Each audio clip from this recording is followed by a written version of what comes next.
Prenez place les amis, installez-vous confortablement parce que ce que je m'apprête à vous annoncer aujourd'hui, c'est une véritable bombe atomique pour le monde du rétro gaming et de la préservation de notre patrimoine vidéoludique.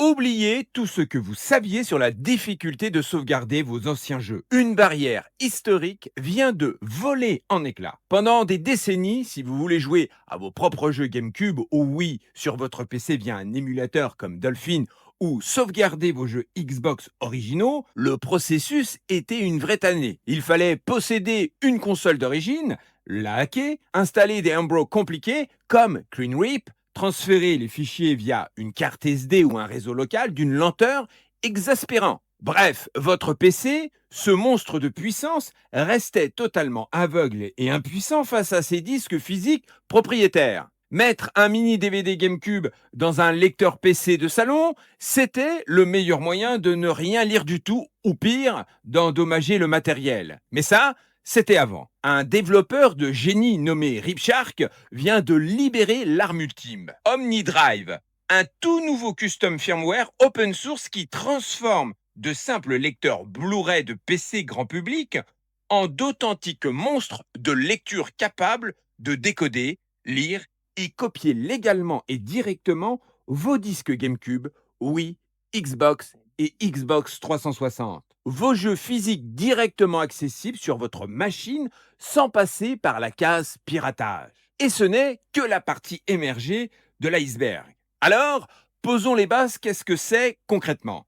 Et comment une simple mise à jour logicielle peut accomplir ce miracle? Pour comprendre, il faut savoir que les constructeurs comme Nintendo ou Microsoft ont toujours utilisé des formats de disques modifiés ou des structures de fichiers propriétaires. Un lecteur DVD ou Blu-ray classique de PC ne sait pas comment positionner sa lentille laser pour lire ces données spécifiques. Il voit le disque, mais pour lui, c'est une surface vierge ou corrompue. C'est là qu'intervient le projet OmniDrive, sorti officiellement de sa phase bêta très récemment. Ce projet s'attaque au cœur du matériel. Le contrôleur ou le chipset, plus précisément, il cible le chipset MediaTek MT1959. Ce composant est une véritable référence industrielle fabriquée par Hitachi LG Data Storage. On le retrouve dans une quantité astronomique de lecteurs Blu-ray, internes et externes, commercialisés sous la marque très connue comme LG ou Asus. En flashant votre lecteur avec le firmware OmniDrive, vous réécrivez le microprogramme de la puce. Vous lui apprenez de nouvelles instructions. Vous lui dites, désormais quand je t'insère un disque GameCube avec sa géométrie si particulière, tu sais exactement où lire. Quand je te mets un disque Xbox 360 avec ses protections de surface anti-copie, tu ignores les barrières et tu me sors un dump propre. Le résultat est sans appel. Non seulement votre PC devient capable de lire nativement ces formats autrefois sacrés et inviolables, mais il le fait à une vitesse stratosphérique. Là où une console Wii mettait de longues dizaines de minutes à dumper un jeu sur une carte SD, à bout de souffle, votre lecteur Blu-ray PC, boosté à l'OmniDrive, extrait une image ISO parfaite en quelques minutes à peine. C'est propre, c'est net, et c'est validé par la communauté RedDump, la référence absolue de la préservation mondiale. Passons maintenant au catalogue des réjouissances. Qu'est-ce qu'on peut réellement faire avec ce firmware? Le support se divise en deux grandes catégories. Il y a une nuance capitale à comprendre pour éviter les fausses joies. D'un côté, nous avons les consoles dont les disques peuvent être lus et décodés de manière brute et directement exploitable.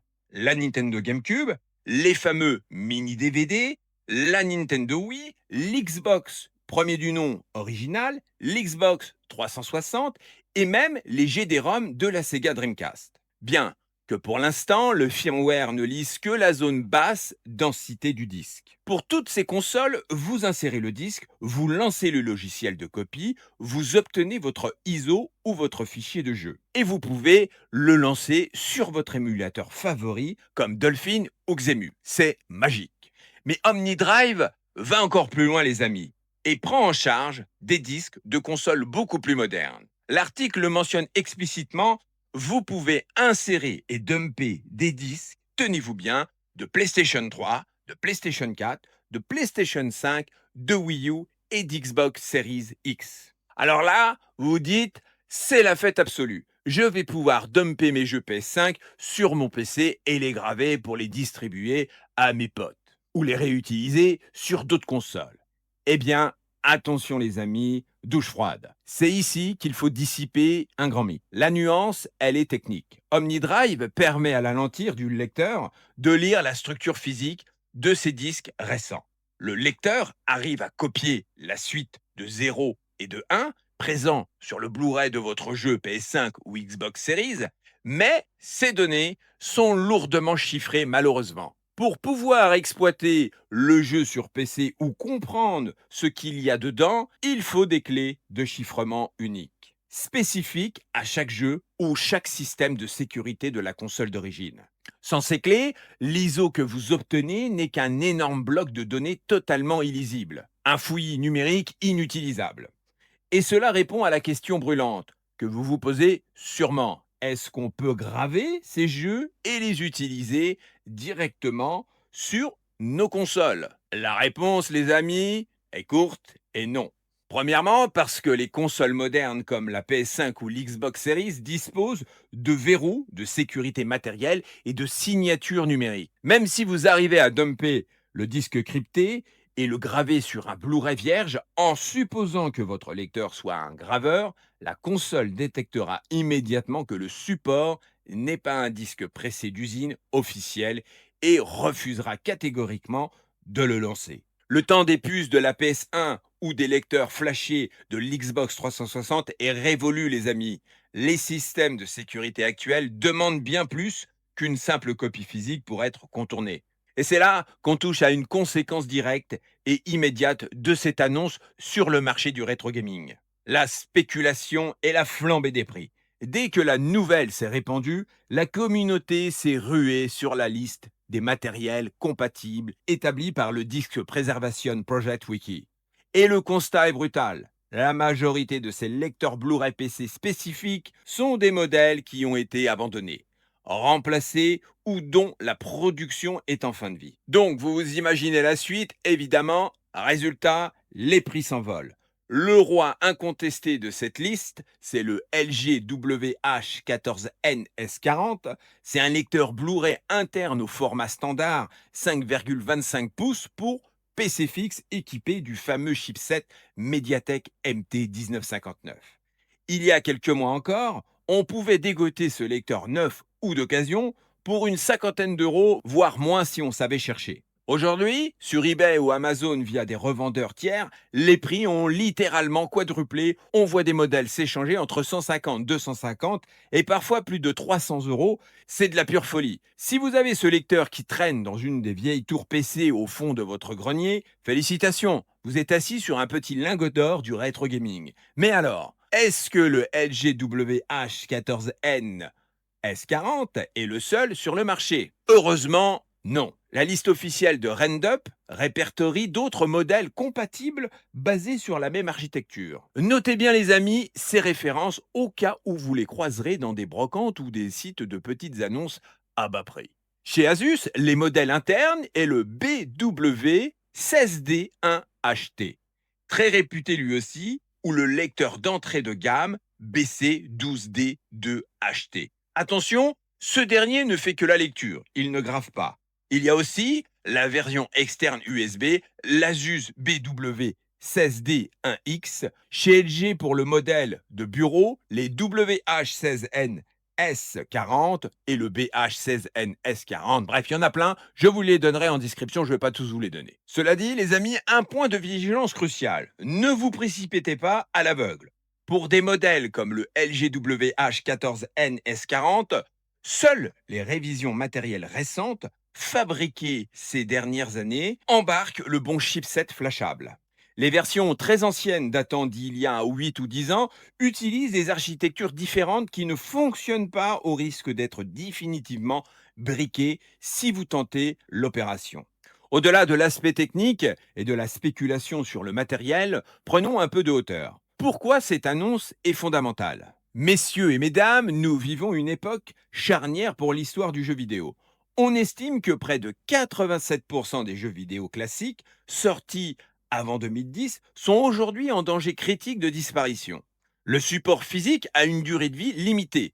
Qu'est-ce qu'on appelle le disque rot ou la pourriture du disque? Les composants chimiques des CD, DVD et Blu-ray se dégradent naturellement avec le temps. Dans 20 ou 30 ans, beaucoup de nos disques originaux seront devenus de simples morceaux de plastique illisibles. La préservation n'est pas un luxe, c'est une nécessité absolue pour l'histoire culturelle. Et ce que nous constatons en ce moment, c'est une accélération phénoménale des technologies liées au rétro gaming. Vous l'avez sans doute remarqué sur la chaîne, les barrières techniques tombent les unes après les autres à une vitesse jamais vue. Et ce n'est pas un hasard. L'essor de l'intelligence artificielle joue un rôle de catalyseur immense en coulisses. Aujourd'hui, les développeurs indépendants et les ingénieurs de la communauté exploitent des outils d'IA pour analyser le code source des firmware d'origine, repérer des failles de sécurité, optimiser des algorithmes de lecture laser et accélérer l'écriture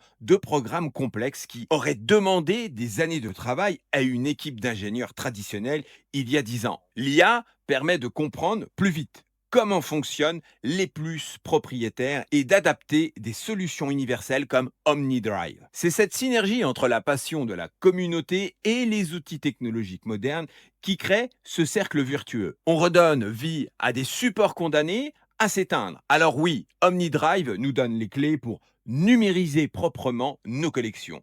Mais une fois qu'on a ces fichiers ISO bien au chaud sur nos disques durs, on en fait quoi? On y joue sur notre écran PC classique avec un clavier et une souris? Bien sûr que non. On veut l'expérience ultime. On veut pousser la préservation et le confort de jeu à son paroxysme. Et c'est là que je veux vous faire une petite mise en bouche.